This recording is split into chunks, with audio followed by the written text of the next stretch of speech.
Балықшы мен бақалшы.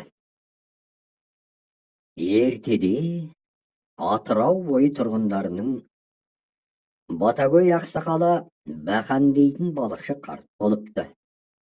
Күн райын бақылап, дауыл мен жауын шашын болатын күндерді алдын ала болжап отыратын көреген кісі екен. Күндердің күнінде Атырау бойына бір саудагер шал келіп, ол арадан қоныс деп еді. Оның да аты Бақан екен. Әлгінің қулық сұмдығын байқаған жұрт: саудагер Бақан деген аттан садаға кетсін, ол Бақан емес, бақалшы депті да солай атап кетіпті. Бақалшы базар кезіп сауда жасап байы бастапты. Ол оңашада жеке жүріп өзінше әндетеді екен. Мен ақылын табамын, арзан балық аламын, ел үстінде тағамын, оңай байып барамын. Бір күні теңіз жағасында Бақан қарт балаларды ойнатып жүрсе, бір балық 2-3 баласын арқалап келеді. Мейірімді ата, менің де балаларымды жұбатып бермес пе екенсің? Өзім өрге жүзбекші едім, балаларым жылап қалатын болып тұр деп жалбарынады. Жарай жануарым, дейді балықшы қарт. Сенің де талай жақсылығыңды көріп едім, ел жұртты аштықтан құтқарып едім.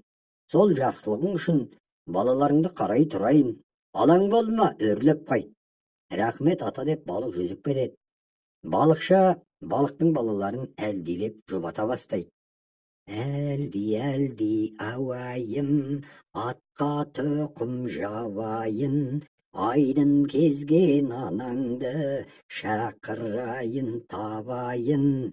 Ойнақташы құлындай, еркелеші ұлымдай, менің балам бола ғой, жылағанды қоя ғой. Қарттың қайырымдылығын көрген балық Бақан атаға бір қап көксеркі әкеліп береді. Алғысын айтып, балаларын алады да теңізге қайтып кетеді. Қарт балықшы қараса, әлгі балықтардың іші толған асыл тас екен. Ойпыр-ай, Құдай саған берген екен, мұнша байлықты қайдан алдың деп жабысады мұны көрген бақалшы. Балаларын жұбатқаным үшін бір балық сыйға тартты, дейді Бақан қарт жасырмай. Мен ол балықты көрдім, балалармен ауға түсіп жатыр, дейді балықшы. Не дейді о балай? Жүр көрсетші, мен оны ажалдан құтқарайын, дейді Бақан ата. Арам ойлы бақалшы Бақан атаны ертіп әкеліп, ағыны қатты иірімді көрістеді. Бақан атай үңіле бергенде, бақалшы арт жағынан итеріп жібереді.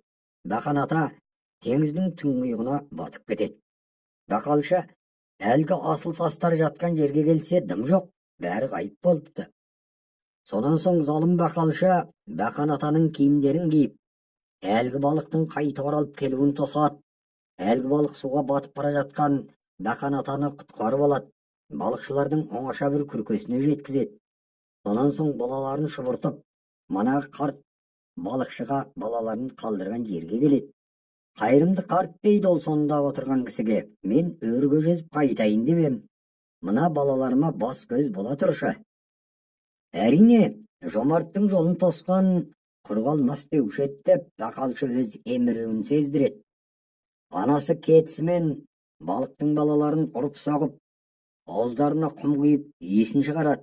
Өзінше әндетіп те қояды.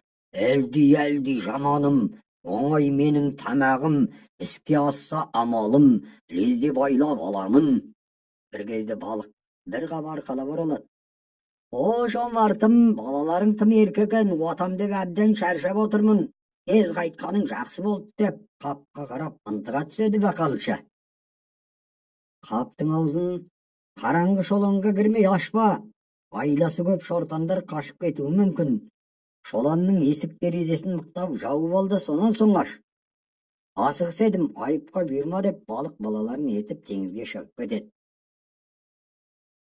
Бақалшы шоланға кіріп, есік терезесін тарс жауып алады да қаптың аузын ашады. Ол кезде қара шұбар, ақ жылан, тоқпақ басты топ жылан, алты құлаш су жылан, ала бауыр у жылан атып шығады қап ішінен. Бақалшы ләққай бақырат, бірақ ешкім арашалай алмайды. Сөйтіп, Арамза ажалын тауыпты.